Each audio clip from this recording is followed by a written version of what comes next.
శ్రీ మహాగణాధిపతయే నమః. జై శ్రీకృష్ణ. అందరికీ నమస్కారం అండి. ఈరోజు వీడియోలో అతి ముఖ్యమైన విషయం తెలియజేస్తున్నాను. ఇప్పుడు ఒక మనిషికి వెన్నుపూస అనేది ఎంత ముఖ్యమో అలాగే మనిషి పుట్టిన ప్రతి ఒక్కరికి కూడా ఈ వీడియో అనేది అంత ముఖ్యమండి. ఎందుకు నేను ఈ మాట అంటున్నాననేది వీడియో ఒకసారి మీరు పూర్తిగా వినిన తర్వాత ఆలోచించండి ఇది ఎంత ముఖ్యమో అనేది. కాబట్టి ఇప్పుడు మనం ఈ వీడియోలో ఏ విషయం గురించి తెలియజేస్తున్నాననే విషయాలను గురించి ఇప్పుడు తెలుసుకుందామండి. సరే, ఇక ఆ ముఖ్యమైన విషయం ఏమిటో ఇప్పుడు తెలుసుకుందాము. అంతకంటే ముందు చిన్న విషయము, ఈ కలియుగంలో కలి ప్రభావం అనేది ఎంత ఘోరంగా ఉంటుందో మనం ఎన్నో సందర్భాల్లో చూసే ఉంటామండి, వినే ఉంటాము. కాబట్టి ఈ కలి ప్రభావం అనేది మన చెంతకు చేరకుండా మనం ఎలా జాగ్రత్త పడాలి, మనము ప్రతిరోజు కూడా కొన్ని నియమాలు అనేది పాటించాల్సి ఉంటుందండి. అది పెద్ద నియమాలు అయితే కాదు, మనం చేసే పనులేనండి. మనం చేసే పనుల్లోనే కొద్దిగా మార్పులు చేసుకుంటే తప్పకుండా మనము ఈ కలి ప్రభావం నుంచి దూరంగా ఉండవచ్చును. అలాగే మనం ఒక ఉన్నత స్థితికి చేరే మార్గాలు అయితే తప్పకుండా గొప్పగా ఉంటాయి. కాబట్టి వాటి గురించి ఇప్పుడు మనం తెలుసుకుందాము. కలి ప్రభావం అనేది ఒక్కసారి మన మీద పడిందంటే ఇక ఆ జీవితం ఎలా ఉంటుందో, అసలు ఎంత ఘోరంగా ఉంటుందో మనకి ఒక చిన్న ఎగ్జాంపుల్గా ముందుగా చెప్పుకుందామండి. ఆ తర్వాత మనము ఈ కలి పురుషుడు మన జోలికి రాకుండా ఉండాలి, అలాగే ఈ కలి ప్రభావం మన మీద ఉండకూడదు అంటే మనం ఏం చేయాలి, ఎలా మనము ప్రతిరోజు చేయవలసిన పనులు ఏమిటి అనే విషయాలని గురించి తర్వాత మాట్లాడుకుందాము. మొదటగా ఈ కలి ప్రభావం వలన ఎంత ఘోరం జరుగుతుందో ఒకసారి ఒక చిన్న ఎగ్జాంపుల్గా చెప్తానండి. మనకి పురాణాలలో మనకి పెద్దలు తెలియజేస్తారు, గురువులు. నలమహారాజు చరిత్ర అందరికీ తెలిసే ఉంటుంది కదండి. ఒకవేళ తెలియని వాళ్ళు ఉంటే నలమహారాజు చరిత్ర కథ అనేది తొందరలో నేను తెలియజేస్తానండి. ఈ నలమహారాజు అనే ఆయన ఎంత గొప్ప ధర్మానుష్ఠానపరుడంటే అంత గొప్ప ధర్మానుష్ఠానపరుడండి. అలాగే ఆయన ప్రతిదీ కూడా ఎంతో ధర్మంగా ప్రవర్తించేవారు. అలాగే ఆయన చేసే పనులన్నీ కూడా ఎంతో శ్రవ్యంగా ఉండేటివి. ఇలా ప్రతి ఒక్కటి కూడా ఆయన దేశం కూడా ఎంతో బాగుండేది. ఆయన ఎంతో బాగా పరిపాలించేవాడు. అలాంటి నలమహారాజునే ఈ కలి ప్రవేశించి ఎంతటి దారుణమైన స్థితికి చేర్చాడో, అలాగే ఈ నలమహారాజు మూత్ర విసర్జన చేసి వచ్చి ఏదో ఒక ఆలోచనలో ఆయన కాలు కడగడం మర్చిపోయి వచ్చేస్తారు. ఆ సమయంలో కలిపురుషుడు ఆయనలో ప్రవేశించి ఆయన జూదమాడేలాగా చేసి ఆయన రాజ్యాలన్నీ పోగొట్టుకొని అడవుల పాలయ్యేలాగా ఈ కలి ప్రభావం అనేది ఆయన మీద చూపిస్తుంది. కాబట్టి అంతటి నలమహారాజు, అంతటి గొప్ప ధర్మానుష్ఠానపరుడైనటువంటి ఆయనకి కలి ప్రభావం అనేది ఎంత ఘోరంగా ఉండి ఆయన్ని ఆ విధంగా చేస్తే ఇప్పుడు నడుస్తున్నది ఏమిటండి? ఇప్పుడు నడుస్తున్నదే కలియుగం. అలాంటి ఈ కలియుగంలో కలి ప్రభావం అనేది ఎంత విజృంభణంగా ఉంటుందో మనం ఒకసారి ఆలోచించాలి. ఆలోచిస్తేనే భయమేస్తుంది. కాబట్టి ఇలాంటి కలిపురుషుడి ప్రభావం మన మీద ఉండకూడదు. మనము ఈ కలిపురుషుని ప్రభావం చేత మనం ఎవరూ కూడా బాధింపబడకూడదు అనుకునే వాళ్ళందరూ కూడా ప్రతిరోజు కూడా కొన్ని పాటించాల్సినవి ఉన్నాయండి. అవేవో పెద్ద విషయాలు కాదండి, పెద్ద పెద్ద నియమాలు పాటించాల్సిన అవసరం లేదు. మనకి శాస్త్ర సమ్మతమైనవి కొన్ని నియమాలు మనం పాటించుకుంటే సరిపోతుందండి. ఇలా చేయడం వలన మనకి కలి ప్రభావం అనేది ఉండదు. ఒకవేళ ఎవరైనా కలి ప్రభావంతో బాధపడుతుంటే ఆ కలి ప్రభావం నుంచి కొంచెం విముక్తి అవుతారండి. కాబట్టి అందరికీ ఈ విషయాల్ని తెలియజేయాలనే ఉద్దేశంతో ఈ వీడియో చేస్తున్నాను. ఇప్పుడు ప్రతిరోజు మనం చేయవలసిన ఆ పనులు ఏమిటి, ప్రతిరోజు మనం పాటించవలసిన ఆ నియమాలు ఏమిటో ఇప్పుడు తెలుసుకుందామండి. మనం నిద్ర లేచిన దగ్గర నుంచి మనం నిద్రపోయే వరకు మనం కొన్ని పాటించడం వలన మన జోలికి కలి రాడు. అలాగే మన మీద ఈశ్వర కృప అనేది తప్పకుండా ప్రసరిస్తుంది. కాబట్టి మనకి ఎలాంటి లోటు లేకుండా మనం ఉన్నత స్థితిలో ఉండగలుగుతామండి. ఇప్పుడు మొదటగా మనం చేయవలసిన పనులు ఏమిటో ఇప్పుడు తెలుసుకుందాము. మొదటగా మనము నిద్ర లేచే సమయం గురించి తెలుసుకుందామండి. అందరూ కూడా బ్రాహ్మీ ముహూర్తంలో నిద్ర లేవడానికి ప్రయత్నించండి. ఒకే రోజు ప్రయత్నిస్తే అవదండి, మీరు అలా ప్రయత్నిస్తూ ఉంటే తప్పకుండా జరుగుతుంది. కాబట్టి బ్రాహ్మీ ముహూర్తంలో నిద్ర లేవడానికి ప్రయత్నించండి. సూర్యోదయం కంటే ముందు మనకి 88 నిమిషాల ముందు కాలాన్ని మనం బ్రాహ్మీ ముహూర్త కాలం అంటారండి. అంటే ఒక చిన్న ఎగ్జాంపుల్గా చెప్పాలంటే 6 గంటలకి మనకి సూర్యోదయం అనుకోండి, మీ వాళ్ళ ప్రాంతాలను బట్టి ఒక 10 నిమిషాలు అటో ఇటో ఉండొచ్చండి. ప్రస్తుతానికి ఒక చిన్న ఎగ్జాంపుల్గా చెప్పుకోవాలంటే ఇప్పుడు 6 గంటలకి ఇక్కడ సూర్యోదయం అవుతుంది అనుకోండి, అందుకు 88 నిమిషాల ముందు కాలాన్ని అంటే ఇంకా 2 నిమిషాలు కలిపి ఒక 90 నిమిషాలు అనుకోండి. 90 నిమిషాలు అంటే ఇప్పుడు మనకి సూర్యోదయం అనేది 6 గంటలకు అవుతుంది. అంటే అందుకు 90 నిమిషాల ముందు కాలం అంటే 60 నిమిషాలంటే ఒక గంట. మనకి ఇంకొక 30 నిమిషాలంటే ఇంకొక అరగంట, 1:30 గంట తీసేస్తే మనకి ఎప్పుడు వస్తుందండి బ్రాహ్మీ ముహూర్త కాలం? 4:30 గంటల లోపల వస్తుంది. అంటే మీరు 3 గంటలకు నిద్ర లేచి లేదా 3:30కు నిద్ర లేచి స్నానం అవి ఇవి చేసుకొని మీరు ఒక అర్ధగంట అయినా చాలండి బ్రాహ్మీ ముహూర్త కాలము మన జీవితం తరించడానికి. ఒక అర్ధగంట అయినా చాలండి బ్రాహ్మీ ముహూర్త కాలం సాధన. అలా చేయడం వలన మన జీవితం అనేది ఎంతో గొప్పగా ఉంటుంది. అసలు మన జీవితంలో ఎన్ని అద్భుతాలు జరుగుతాయో అక్కడి నుంచే మొదలవుతుందండి. ఎందుకంటే బ్రాహ్మీ ముహూర్త కాలంలో ఎంతోమంది ఋషులు, దేవతలు ఎంతోమంది తపస్సు చేసుకుంటూ ఉంటారు. ఆ బ్రాహ్మీ ముహూర్త కాలం అనేది అంత పట్టు అండి. కాబట్టి బ్రాహ్మీ ముహూర్త కాలంలో తప్పకుండా నిద్ర లేవడానికి ప్రయత్నించండి. అలాగే బ్రాహ్మీ ముహూర్త కాలంలో భగవంతుడిని ఆరాధించండి. ఇక ఒకవేళ మేము బ్రాహ్మీ ముహూర్త కాలంలో లేవలేవండి, మా వల్ల కాదు, మేము జాబులకి వెళ్తున్నాము, వచ్చేసరికి ఇంత టైం అవుతుంది, మేము పడుకోవాలి, నిద్ర లేవాలని చాలా కష్టం అనుకునే వాళ్ళు కనీసం సూర్యోదయం కంటే ముందు లేవడానికి ప్రయత్నించండి. కనీసం సూర్యోదయానికంటే ఒక గంట ముందైనా లేవడానికి ప్రయత్నించండి. ఎందుకంటే మారుతున్న సమాజంలో పట్టుకూటి కోసం కోటి విద్యలు అన్నట్టు ఏదో ఒక పని చేసుకొని బ్రతకడం తప్ప వేరే మార్గం లేని వాళ్ళు కూడా ఉంటారు. కాబట్టి అలాంటి వాళ్ళు భగవంతుడిని పూజించడం అనేది ఎలా అండి? కాబట్టి ప్రతి ఒక్కరూ కూడా ఎట్లాంటి పరిస్థితి ఉన్నా సరే సూర్యోదయం అయిన తర్వాత మాత్రం నిద్ర లేవకండి. సూర్యోదయానికి ముందే నిద్ర లేచేలా చూసుకోండి. కాబట్టి కనీసం సూర్యోదయానికి ఒక గంట ముందైనా లేదా సూర్యోదయానికి అర్ధగంట ముందైనా మీరు నిద్ర లేచి తప్పకుండా సూర్యుడు వచ్చేసరికి మీ కాలకృత్యాలన్నీ ముగించుకొని శుభ్రంగా శుచిగా ఉండేలా చూసుకోండి. ఇది మనం మొదటగా చేయవలసిన పని అండి.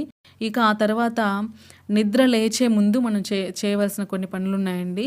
మనం మంచం మీద నుంచి నిద్ర లేచిన తర్వాత మొదటగా మీరు కళ్ళు మూసుకొని అలాగే శ్రీహరి శ్రీహరి శ్రీహరి అని 3 మార్లు శ్రీహరిని తలుచుకోండి. ఆయన రూపాన్ని తలుచుకొని ఆయన్ని మనసారా మీరు శ్రీహరి శ్రీహరి శ్రీహరి అని 3 సార్లు శ్రీహరిని తలుచుకొని ఆ తర్వాత మీరు ఇంకొక 4 నామాలు అనేది తలుచుకోండి. ఎందుకంటే ఈ 4 నామాలని తలుచుకోవడం వలన కలి అనేది మన జోలికి రాడండి. కాబట్టి ఈ 4 నామాలు ఇప్పుడు ఒకసారి చెప్పుకుందాము. కర్కోటకుడు, నలమహారాజు, దమయంతి, ఋతుపర్ణుడు. ఈ 4 పేర్లు ఒకసారి మీరు స్మరించుకోండి. మొదటగా మీరు శ్రీహరి అని 3 సార్లు తలుచుకొని ఆ తర్వాత మీరు నెమ్మదిగా ఈ కర్కోటకుడు, నలమహారాజు, దమయంతి, ఋతుపర్ణుడు అని ఈ 4 నామాలను తలుచుకోండి. ఇక మీరు మీ 2 అరిచేతులు ఉంటాయి కదండి, ఈ 2 అరిచేతులు తీసుకెళ్ళి మీ కళ్ళ మీద అలా ఉంచుకొని అప్పుడు మీరు మనసారా ఆ కళ్ళు తెరవక ముందే ఆ చేతులు మీ ముందు ఉంచుకొని మీ కళ్ళ ముందు మీరు నిదానంగా కళ్ళు తెరిచి అప్పుడు ఆ 2 అరిచేతులు ఇలా పెట్టి ఉంటారు కదండి, ఆ మధ్యలో మనకి పార్వతీదేవి, అలాగే మహాలక్ష్మి, అలాగే సరస్వతి, ఈ 3 దేవతల్ని ఆ అరిచేతుల్లో చూసి మీరు నమస్కరించండి. అలా చేతిలో మీరు అమ్మవారిని చూస్తున్నట్టు భావించి అప్పుడు మీరు కళ్ళు తెరవండి. కళ్ళు తెరిచి అక్కడ అమ్మవార్లు ఉన్నట్టుగా 3 అమ్మవారిని మీరు దర్శించినట్టుగా మీరు చూడొచ్చు. ఇక మీరు కళ్ళు తెరిచిన తర్వాత ఇక ఏం చేస్తారు, మంచం మీద నుంచి కిందికి దిగాలి. లేదనుకుంటే కింద పడుకున్న వాళ్ళైనా సరే పైకి లేస్తారు కదండి. ఆ సమయంలో ప్రతి ఒక్కరూ కూడా తప్పకుండా భూమాతకి నమస్కరించి మాత్రమే మీరు భూమాత మీద అడుగు పెట్టాలండి. ఇప్పుడు ఎందుకు అంటే ఒక చిన్న ఎగ్జాంపుల్గా చెప్తానండి. భూమాతకి ప్రతిరోజు కూడా నమస్కరించడం వలన మనకి ఏదైనా సరేనండి పెద్ద ప్రమాదాలు అనేది జరగాల్సి వస్తే తప్పకుండా అవి జరగవండి. ఇప్పుడు కొంతమంది వెళ్తూ ఉంటారండి, వాళ్ళకి జరిగిన ఆ ప్రమాదానికి వాళ్ళు ఎంతో దెబ్బలు తిని అసలు ప్రాణాలతో లేని పరిస్థితి కూడా రావాల్సి ఉంటుంది. కానీ ప్రతిరోజు వాళ్ళు భూమికి నమస్కరించడం వలన ఆ భూమాత నా బిడ్డ పడిపోతున్నాడు, ప్రతిరోజు వీడు నమస్కరిస్తాడు, ఇలాంటి నా బిడ్డ ఇలా పడిపోతున్నాడే, ఎక్కువ గాయాలు అవ్వకూడదు అని ఆవిడ కాపాడుతుందంటండి. కాబట్టి మనకి శాస్త్రంలో తెలియజేశారు. తప్పకుండా ప్రతి ఒక్కరూ కూడా భూమాతకి ప్రతిరోజు కూడా నమస్కరించి ఆ తర్వాత మాత్రమే భూమాత మీద కాలు పెట్టాలి. నా అడుగుల్ని చాలా సున్నితంగా తీసుకో అమ్మా అని భూమాతని వేడుకొని క్షమించమని కోరి అప్పుడు ఆవిడికి నమస్కరించి అప్పుడు నీవు లేచి నడవాలి. ఆ తర్వాత ఇక మన కాలకృత్యాలన్నీ ముగించుకొని ఆ తర్వాత మనం స్నానం చేస్తాం కదండి. స్నానం చేసేటప్పుడు మనం ఏం చేయాలో ఇప్పుడు తెలుసుకుందామండి. మామూలుగా స్నానం కాకి స్నానం చేస్తున్నారు, వీళ్ళు మామూలుగా స్నానం చేస్తున్నారని అంటారండి. స్నానానికి కూడా ఎంతో గొప్ప శాస్త్రంలో ఒక విశేషమైన పద్ధతి ఉందండి. స్నానం చేసేటప్పుడు ప్రతి ఒక్కరూ కూడా మామూలుగా చేయకుండా గంగా, యమున, గోదావరి, సరస్వతి, నర్మదా, సింధు, కావేరి ఈ నదులన్నిటినీ కూడా మనం తలుచుకొని అప్పుడు మాత్రమే మనం స్నానం చేయాలండి. అలా చేయడం వలన ప్రతిరోజు కూడా మీరు గంగా, యమున, గోదావరి, సరస్వతి, నర్మదా, సింధు, కావేరి అన్ని నదుల్లో మీరు స్నానం చేసిన ఫలితం అయితే ఉంటుంది. కాబట్టి ప్రతి ఒక్కరూ కూడా ప్రతిరోజు కూడా స్నానం చేసేటప్పుడు ఈ అమ్మవార్లందరినీ కూడా ఈ నదులన్నిటినీ కూడా స్మరించి అప్పుడు మీరు స్నానం చేయండి. అప్పుడు మీరు స్నానం చేసే ఆ స్నానానికి ఒక విలువ ఉంటుంది, అలాగే ఆ స్నానానికి ఒక ఫలితం ఉంటుంది. కాబట్టి అందరూ కూడా ఇలా చేసుకోండి. అలా ఆ నదులన్నిటిలో కూడా మనం స్నానం చేస్తున్నట్లు భావించి అలా మనము స్నానం చేయడం వలన ఎంతో పుణ్యఫలం అండి. కాబట్టి తప్పకుండా అందరూ కూడా ప్రతిరోజు కూడా ఈ పేర్లు అనేది తలుచుకోండి స్నానం చేసేటప్పుడు. మామూలుగా కొంతమంది ఏం చేస్తూ ఉంటారంటే శాస్త్రాలు తెలిసిన వాళ్ళు కానివ్వండి, ప్రతిరోజు కూడా వాళ్ళ స్నానం ఆచరించే విధానమే వేరుగా ఉంటుందండి. ఎందుకంటే వాళ్ళకి అన్ని మంత్రాలు, శ్లోకాలు తెలుసు కాబట్టి వాళ్ళు అలా చేసుకుంటారు. తెలియని వాళ్ళ కోసం నేను ఈ వీడియో చేస్తున్నానండి. తెలియని వాళ్ళు తప్పకుండా మీరు స్నానం చేసేటప్పుడు గంగా, యమున, గోదావరి, సరస్వతి, నర్మదా, సింధు, కావేరి అని తలుచుకొని చేయండి. తెలియని వాళ్ళ కోసం నేను ఈ వీడియో చేస్తున్నానండి. కాబట్టి తెలిసే వాళ్ళు శ్లోకాలు అన్నీ చేసుకుంటారు. ఇప్పుడు మామూలుగా కొంతమంది బకెట్లలో నీళ్లు నింపి అందులో మీరు వాళ్ళు చేయి పెట్టి అక్కడ వాళ్ళకి తెలిసిన శ్లోకం అంటే ఇప్పుడు మామూలుగా స్నానం చేసేటప్పుడు మామూలుగా మనకి గంగే చ యమునే చైవ గోదావరి సరస్వతి నర్మదే సింధు కావేరి జలేస్మిన్ సన్నిధం కురు అని ఇలా చెప్పుకొని వాళ్ళు స్నానం ఆచరిస్తారండి. అలా మాకు తెలియదండి, మేమేమి అవన్నీ చెప్పుకోలేము అనుకునే వాళ్ళకి ఈ వీడియో చేస్తున్నానండి. కాబట్టి మీరు శ్లోకం చెప్పకపోయినా పర్వాలేదండి. మామూలుగా మీరు నీళ్ళు తీసుకొని మీరు స్నానం చేసేటప్పుడు గంగా, యమున, గోదావరి, సరస్వతి, నర్మదా, సింధు, కావేరి అని ఈ నదులన్నింటినీ కూడా తలుచుకొని వాళ్ళ పేర్లు చెప్పుకుంటూ మనసారా మీరు ఆ భావన చేస్తూ మీరు స్నానం చేసుకోవచ్చండి. మీరు గంగలో స్నానం చేసినట్టే, అలాగే యమునలో స్నానం చేసినట్టే గోదావరి, సరస్వతి, నర్మదా, సింధు, కావేరి ఇలా అన్ని నదులలో మీరు స్నానం చేసిన ఫలితం అనేది తప్పకుండా ఉంటుందండి ప్రతిరోజు కూడా. కాబట్టి అలా మీరు స్నానం అనేది ఆచరించాల్సి ఉంటుంది. ఇక స్నానం అయిన తర్వాత ఇక మామూలుగా అందరూ కూడా నిత్య పూజ అనేది ఎవరైనా సరే చేసుకుంటారు. నిత్య పూజ మామూలుగా వాళ్ళ కులదైవము అలాగే వాళ్ళ ఇష్టదైవాన్ని బట్టి నిత్య పూజ అనేది చేసుకుంటారు. అలాగే ఇప్పుడు మనము బయట మనకి ప్రత్యక్ష దైవమైనటువంటి సూర్య భగవానుడికి కూడా ప్రతిరోజు మనము క్రమం తప్పకుండా ఆయనకి నమస్కరించుకోవాలండి. కొంతమంది ఆదిత్య హృదయం చేసుకుంటారు, అలాగే కొంతమంది సూర్యోదయ శ్లోకాలు అనేది చేసుకుంటారు. ఒకవేళ మాకు శ్లోకాలు ఆదిత్య హృదయం ఏమీ తెలియదండి అనుకునే వాళ్ళు సూర్య భగవానుడి ముందు నిలబడి మీరు ఆయనకి చేతులు జోడించి నమస్కరించి ఈ అనంతమైన సృష్టిని నడిపిస్తున్న ఓ పరబ్రహ్మ స్వరూపమా సూర్యదేవ, మీకు నా శతకోటి ప్రణామాలు తెలియజేసుకుంటున్నాను తండ్రి అని మనసారా మీరు ఒక్క నమస్కారం అలా చేస్తే చాలండి. మనస్ఫూర్తిగా అలా మీరు ఒక్క నమస్కారం చేసినా చాలండి. సూర్య భగవానుడు ఎంతో సంతోషిస్తారు. ఎందుకంటే సూర్య భగవానుడు మనకి ప్రత్యక్ష దైవం అండి. మనకు ఈ నేత్రాలతో మనం చూడగలిగే ఒక గొప్ప శక్తి ఏదైనా ఉంది అంటే అది సూర్య భగవానుడు మాత్రమే. కాబట్టి అలాంటి ప్రత్యక్ష దైవానికి మనము రోజు నమస్కరించకుండా ఎలా ఉండగలుగుతామండి? ఇప్పుడు శ్రీ మహావిష్ణువు కానివ్వండి, శివుడు కానివ్వండి, అలాగే అమ్మవారు కానివ్వండి, ఇంకా మనకి దేవతలందరినీ కూడా మనము ఈ నేత్రాలతో దర్శించలేము. కానీ ప్రత్యక్ష దైవమైనటువంటి సూర్య భగవానుడిని మన కళ్ళతో అలా చూడగలుగుతున్నాము. మనకి కళ్ళకు కనిపించే ప్రత్యక్ష దైవమైనటువంటి సూర్య భగవానుడికి తప్పకుండా ప్రతి ఒక్కరూ ప్రతిరోజు క్రమం తప్పకుండా ఆయనకి నమస్కరించే తీరాలి. నిత్య పూజ అనేది చేసుకుంటారు. చేసుకున్న తర్వాత ఇక మనము అంతో ఇంతో నైవేద్యం సమర్పించుకొని తింటాం కదండి. నైవేద్యం సమర్పించుకొని భగవంతుడికి తినేవాళ్ళు ఉంటారు. లేదు మామూలుగా మనం ఇంట్లో టిఫిన్లు చేసుకొని తినేవాళ్ళు ఉంటారు కదండి. కాబట్టి ఏది తిన్నా భగవంతుడికి నైవేద్యం పెట్టి తిన్నా, అలాగే మనం మామూలుగా చేసుకొని తిన్నా ఎవరైనా సరేనండి, తినే ముందు తప్పకుండా ప్రతిరోజు కూడా అన్నపూర్ణాదేవికి నమస్కరించి మనం భుజించాల్సి ఉంటుంది. కాబట్టి ప్రతి ఒక్కరూ కూడా భోజనం చేసే ముందు అన్నపూర్ణాదేవికి మనసారా నమస్కరించుకొని అప్పుడు మీరు అన్నం అనేది తినండి. ఇలా తినడం వలన అమ్మ ఎంతో సంతోషిస్తుందండి. అన్నపూర్ణాదేవి ప్రతిరోజు వీడికి అన్నం పెడుతున్నానని ఎంత సంతోషపడుతున్నాడో వీడు అని అమ్మ ఎంతో పొంగిపోతుంది. కాబట్టి అన్నపూర్ణాదేవికి ప్రతిరోజు కూడా మీరు నమస్కరించి తప్పకుండా అప్పుడు మాత్రమే మీరు భోజనం అనేది చేయండి. ఇలా ప్రతిరోజు మీరు అన్నం తినేటప్పుడు ఇలా చేసుకోండి. భోజనం అయిపోయిన తర్వాత ఇక మనం ఏదో జాబులకి వెళ్ళే వాళ్ళు వెళ్తారు కదండి. వెళ్ళేటప్పుడు తప్పకుండా మీరు మీ కులదైవాన్ని కానీ ఇష్టదైవాన్ని కానీ మనసారా పూజ గదిలో ఒకసారి స్మరించి వాళ్ళని నమస్కరించి అప్పుడు మీరు బయట బయలుదేరండి. ఇలా చేయడం వలన ప్రతిరోజు కూడా ఏదైనా మనకి తెలియని ఆపద కానీ తెలియని ప్రమాదం కానీ ఏదైనా పొంచి ఉంటే అది తొలగుతుందండి. తప్పకుండా ఇలా చేయండి. ఇలా ప్రతిరోజు కూడా మీరు ఎక్కడైనా సరే బయట వెళ్ళే ముందు పూజ గదిలో తప్పకుండా మీరు ఒక్కసారి భగవంతుడికి నమస్కరించి క్షేమంగా వెళ్ళి రావాలనే ఒక నమస్కారం అనేది చేసి ఆ తర్వాత మీరు బయలుదేరండి. ఇక మీరు బయట వెళ్ళి ఏదో పని చూసుకుంటారు. అలాగే మధ్యాహ్నం భోజన సమయంలో కూడా మీరు అలాగే అన్నపూర్ణమాతకి నమస్కరించి భోజనం చేయండి. ఆ తర్వాత ఇక సాయంత్రం ఇంటికి వస్తారు. ఇంటికి వచ్చిన తర్వాత మీరు మామూలుగా అలాగే ఇంట్లోకి వెళ్ళిపోకుండా ఇంటి బయట మీరు తప్పకుండా కాళ్ళు చేతులు ముఖము అనేది శుభ్రపరచుకొని ఆ తర్వాత తల మీద నీళ్లు కొద్దిగా ఈ గంగా యమున గోదావరి సరస్వతి నర్మదా సింధు కావేరి అని చెప్పాం కదండి.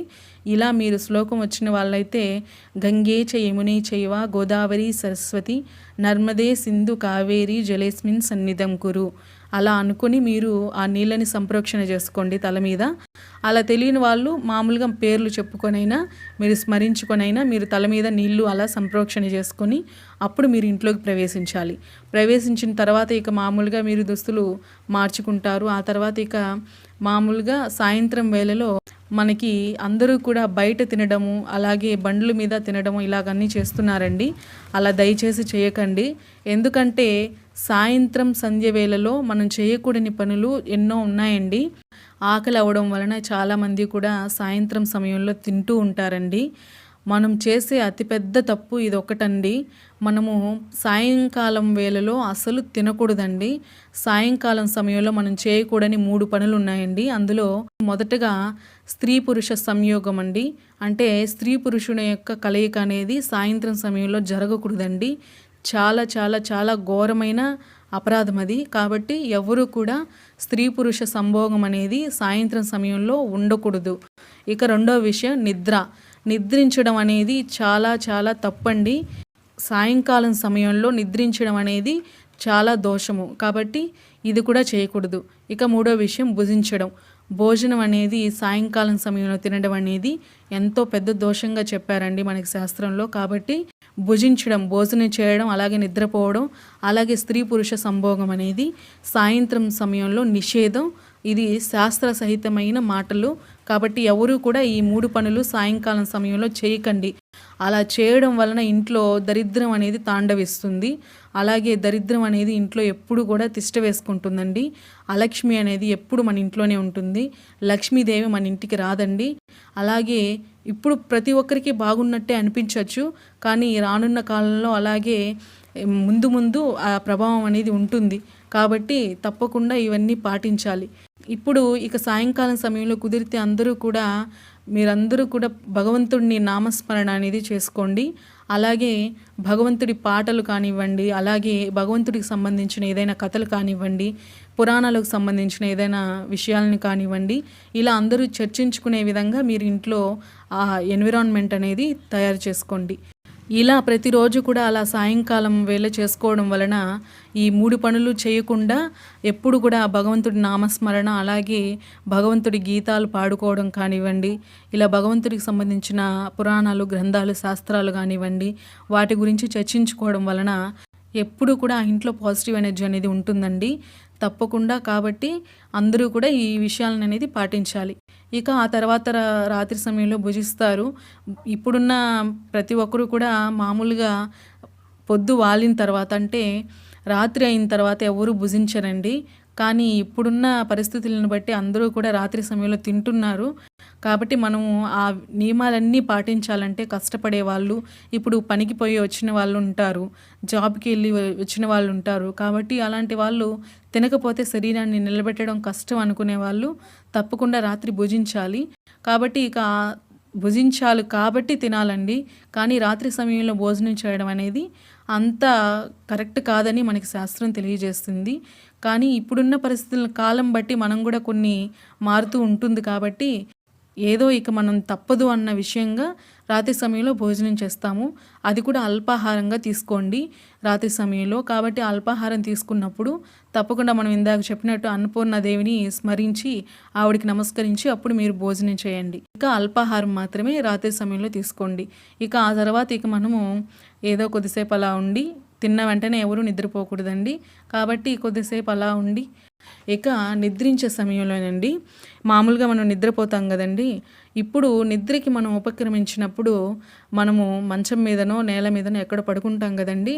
ఆ పడుకునే ముందు మనసారా మీరు కూర్చొని అప్పుడు నమస్కరించి శివ శివ శివ అని ఆ పరమేశ్వరుణ్ణి తలుచుకోండి. మనం నిద్ర పొద్దున లేచినప్పుడు శ్రీహరి శ్రీహరి శ్రీహరి అని తలుచుకోవాలి. అలాగే నిద్రపోయే ముందు శివ శివ శివ అని ఆ శివుణ్ణి తలుచుకొని అప్పుడు మనం నిద్రించాలండి. ఇలా మనం నిద్రపోతాము. ఆ తర్వాత మరుసటి రోజు మనం నిద్ర లేవడం, ఆ రోజు నుంచి మనం ఏం చేయాలి ఇప్పుడు మనం అన్నీ చెప్పుకున్నాం కదండి. ఇలా ప్రతిరోజు కూడా నిద్ర లేచిన దగ్గర నుంచి నిద్రపోయే వరకు మనము ఇప్పుడు చెప్పిన విధంగా మీరు కానీ ప్రతిరోజు ఇలా పాటించినట్లయితే నిజంగా చెప్తున్నానండి, ఒకే ఒక 2 నెలలు మీరు పాటించి చూడండి.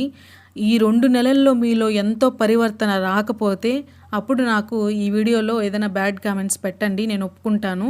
కానీ ఈ 2 నెలల్లో మీరు ఎంత మారుతారో, మీ జీవితంలో ఎంత గొప్ప మార్పులు సంభవిస్తాయో, అలాగే మీ మనస్సు మీ బుద్ధి అనేది ఎంత చురుగ్గా పనిచేస్తుందో, మీరు ఎంత గొప్పగా ఉంటారో, ఎంత ఉన్నతంగా ఉంటారో తప్పకుండా మీరు గమనించగలరండి. నా స్వానుభవంతో నేను చెప్తున్న విషయం ఇది.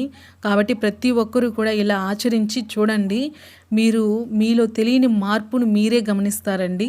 ఇలా ప్రతి ఒక్కరూ కూడా మీ చుట్టుపక్కల వాళ్ళు కూడా మిమ్మల్ని అడుగుతారు, ఎంతో మార్పు వచ్చిందండి మీలో, ఇంత మార్పుకు కారణం ఏమిటి అని వాళ్ళు అడుగుతారు తప్పకుండా. నిజంగా మీరు ఒకే ఒక 2 నెలలండి, 2 నెలలు ఈ వీడియోలో చెప్పిన విధంగా మీరు పాటించి చూడండి. మీ జీవితంలో ఎన్ని అద్భుతాలు జరుగుతాయో, అలాగే మీ జీవితంలో కలి ప్రభావం అనేది లేకుండా ఉంటుందండి. కాబట్టి ప్రతి ఒక్కరూ కూడా అందరూ అర్థం చేసుకొని మనం అందరూ కూడా సన్మార్గంలో నడవాలండి. భగవంతుడి ప్రేమకు దగ్గరగా మనం బ్రతకాలి. అందుకే ఈ ప్రయత్నాలన్నీ. కాబట్టి తప్పకుండా అందరూ కూడా ఇలా బ్రతకండి. మీకు ఏది కావాలో ఏది వద్దో ఆ భగవంతుడే అన్నీ చూసి ఇస్తూ వస్తూ ఉంటాడండి. ఒక చిన్న ఎగ్జాంపుల్గా చెప్తానండి. ఇప్పుడు ఒక ఇంటి మీద నేను ఆశపడ్డానండి. ఈ ఇల్లు నేను కొనుక్కోవాలి, ఎలాగైనా సరే నాకు ఇల్లు కావాలి అనుకునే వాళ్ళు ఉంటారండి. ఆ ఇల్లు నాకు కావాలని నేను ఎంతో ప్రయత్నిస్తూ ఉంటాను, కానీ అది అవ్వదు. ఎన్నో పూజలు చేస్తాను, భగవంతుడికి కోరుకుంటాను నాకు ఇల్లు కావాలి దయచేసి ఇవ్వండి అని. కానీ ఆ భగవంతుడు అది ఇవ్వడు. ఎందుకంటే జీవితమే పోయే ఒక దారుణమైన ఒక అనుభవం ఉండవచ్చు, కానీ అది భగవంతుడికి మాత్రమే అర్థమవుతుందండి, మనకు అర్థం కాదు. ఆ ఇంటికి వెళ్ళడం వలన మనకి ఏం జరుగుతుందో అనేది ఆ భగవంతుడికి తెలుసు, కానీ మనకు తెలియదు కదండి. అలాగే కొన్ని రోజులు మనం ఓపిక పట్టినట్లయితే ఇంకొక చోట అంతకంటే మంచి ఇల్లు నీ కోసము ఆ భగవంతుడు చూపిస్తాడు. అప్పుడు మనం అర్థం చేసుకోవాల్సింది ఒకటేనండి, మన బాగోగులు మనకంటే బాగా భగవంతుడికే తెలుసు. కాబట్టి మనం ఆయనకే వదిలిపెట్టాలి.